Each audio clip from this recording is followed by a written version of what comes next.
Guess who's on the front page of a major UK newspaper today? Go on, take a guess. Was it the bride? No. Was it the groom? No. Was it the royal wedding that supposedly had the entire nation glued to their television screens? No. Was it one of the senior royals who actually attended? Nope. The answer is exactly who you're thinking of. Meghan, Duchess of Sussex. And honestly, you couldn't make this up if you tried. There was a royal wedding yesterday. There were guests. There were photographs. There were dresses. There were speeches. There was cake. There was all the royal glitter and ceremony that newspapers usually spend weeks talking about. Yet somehow, when the dust settled and editors had to decide what deserved precious front page space, there she was, Meghan, Duchess of Sussex, thousands of miles away, living her life in California, not attending the wedding, not speaking at the wedding, not appearing in any wedding photographs, not involved in the event at all, and somehow still becoming one of the most prominent royal-related faces on the front page. Ladies and gentlemen, if that isn't star power, what is? Because here's the thing that makes this absolutely hilarious. For years, we've been told that Meghan doesn't matter. We've been told nobody cares. We've been told she's irrelevant. We've been told public interest is disappearing. We've been told she's fading from public consciousness. And yet every single time a newspaper has the opportunity to focus exclusively on other royals, they somehow end up talking about Meghan again. It's like watching somebody swear they've quit chocolate while hiding a family-sized stash under their bed. At some point, actions speak louder than words, and the actions here are screaming. The truth is written right there on the cover. Editors know exactly what sells newspapers. Editors know exactly what drives attention. Editors know exactly which stories people click on. These are businesses. They don't hand out front page space as a charitable donation. Every inch of that page is valuable. Every photograph is chosen for a reason. Every headline is selected because somebody believes it will attract attention. And apparently, somebody looked at all the available stories and decided that readers would stop and look if they saw Meghan, Duchess of Sussex. Again. The irony is almost too perfect. A royal wedding takes place. The newspapers spend days building anticipation. Royal commentators spend hours discussing guest lists, fashion choices, seating arrangements, traditions, and protocol. Social media fills with wedding content. Then the next day arrives, and who is helping sell newspapers? Meghan, the woman who wasn't even there. If you wrote this into a comedy sketch, people would say it was unrealistic. Yet here we are. Now, let's talk about this so-called sensational new book, because apparently Britain has entered a never-ending cycle where every few months somebody discovers another royal secret that absolutely must be revealed immediately. There is always a book. Always. Every season, every year, every royal controversy, every royal headline, every royal disagreement, there is always another author promising earth-shattering revelations.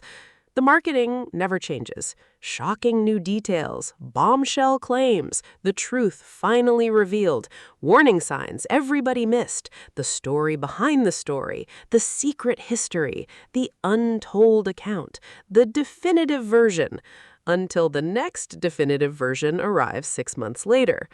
At this point, the royal publishing industry is less a business and more a recycling program. The old stories get repackaged, the same talking points return, the same theories are recycled, the same speculation is dressed up in new packaging. And somehow, Meghan remains the center of gravity around which everything revolves. Think about how extraordinary that is. The Sussexes stepped away from royal duties years ago. They built a new life. They moved continents. They created new projects. They focused on their family. Yet the British tabloid machine still struggles to complete a news cycle without bringing them back into the conversation. Especially Meghan. Because let's be honest, there is a reason her face keeps appearing. There is a reason her name keeps generating headlines. There is a reason editors continue betting on her ability to attract readers. It's because attention follows her. Supporters follow her. Critics follow her. Observers follow her. People who claim not to care somehow follow her too. The conversation never really stops, and that reality creates a problem for those who have spent years insisting the public has moved on. The public clearly hasn't. Otherwise, newspapers wouldn't keep printing the stories. It's really that simple. The market is ruthless. If something doesn't generate interest, media organizations move on quickly. They don't keep investing resources year after year into stories nobody reads.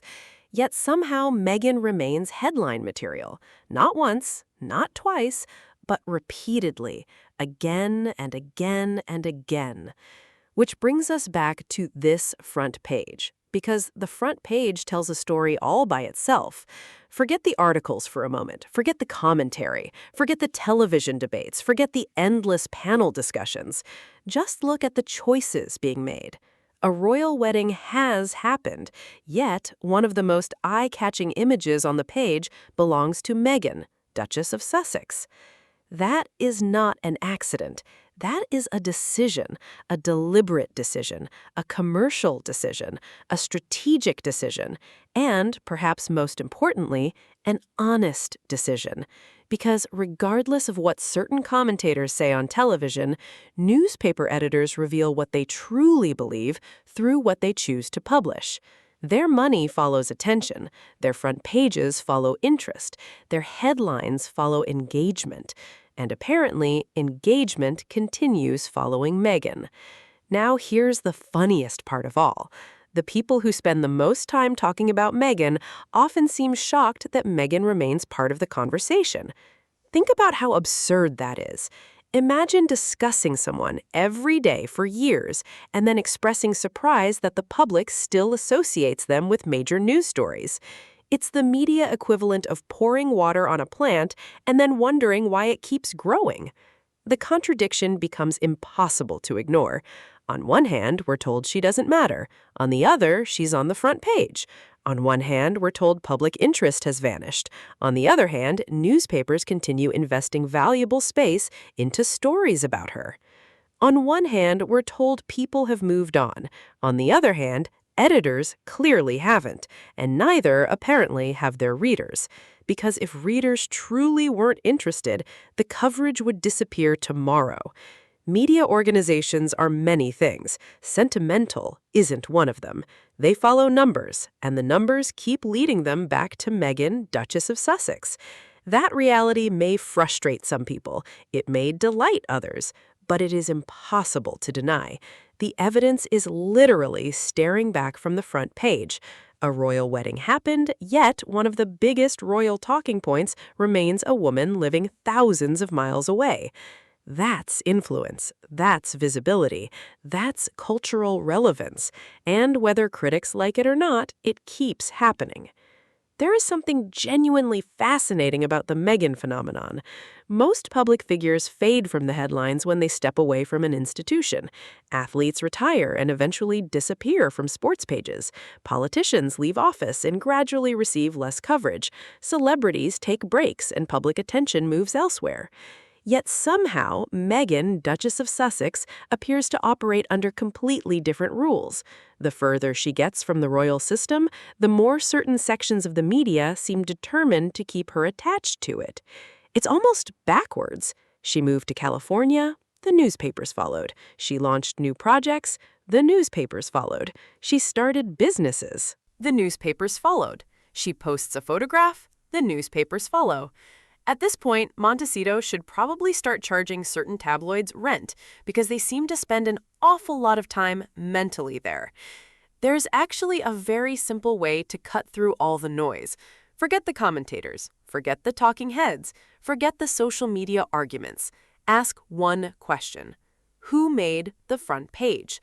Because front pages are where newspapers reveal what they truly believe matters, not what they say matters, what they actually believe matters.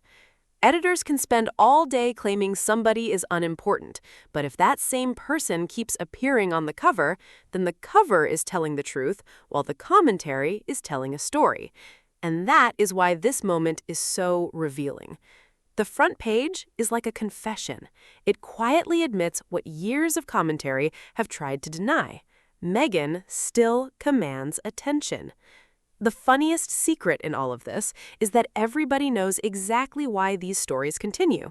Money. That's it. That's the entire mystery. Not palace intrigue, not constitutional importance, not national security. Money. Attention has value. Clicks have value. Engagement has value. And Meghan generates all three. That's why newspapers keep returning to her. Not because they have to, because they want to. Every article is a business decision. Every headline is a business decision. Every front page photograph is a business decision, which means every time they feature Meghan, they are quietly acknowledging her value to their business. Talk about an awkward admission. Here's the truly hilarious part. Some sections of the media spent years turning Meghan into one of the most discussed women in the world. Years. Thousands of articles, thousands of broadcasts, countless debates, endless commentary. And now, some of those same people seem frustrated that the public still pays attention. Well, what did they think would happen? You can't spend years putting a spotlight on somebody and then complain that people can see them. The attention didn't appear out of nowhere. The media helped create it. Now they're trapped in a cycle of their own making. Every new Meghan story creates more attention. That attention creates demand. The demand creates more stories. Round and round it goes, a never-ending royal hamster wheel.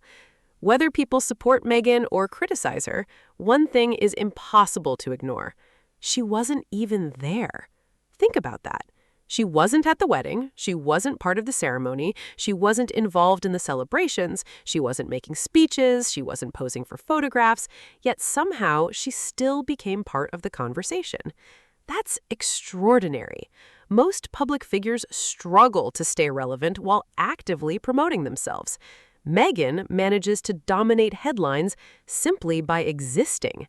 And for newspapers that insist they're tired of talking about her, they seem remarkably committed to proving the exact opposite every single day. The ultimate irony is that every front page like this becomes free advertising. The newspapers intend to criticize. The newspapers intend to scrutinize. The newspapers intend to analyze. Yet every cover serves as another reminder that Meghan remains one of the most recognizable figures connected to the royal story. The message may change, the headlines may change, the books may change, but the outcome remains the same. There she is, again, front and center. And somewhere in California, Meghan, Duchess of Sussex, is probably going about her day completely unaware that another newsroom has spent hours proving they still can't stop talking about her. Which leaves us with one unavoidable conclusion. The Daily Fail may spend countless hours criticizing Meghan. They may publish endless commentary. They may promote endless books. They may recycle endless narratives. But one thing is becoming increasingly clear. For a newspaper that supposedly wants everyone to move on from Meghan, Duchess of Sussex, they seem completely incapable of doing it themselves. And that might be the biggest headline of all.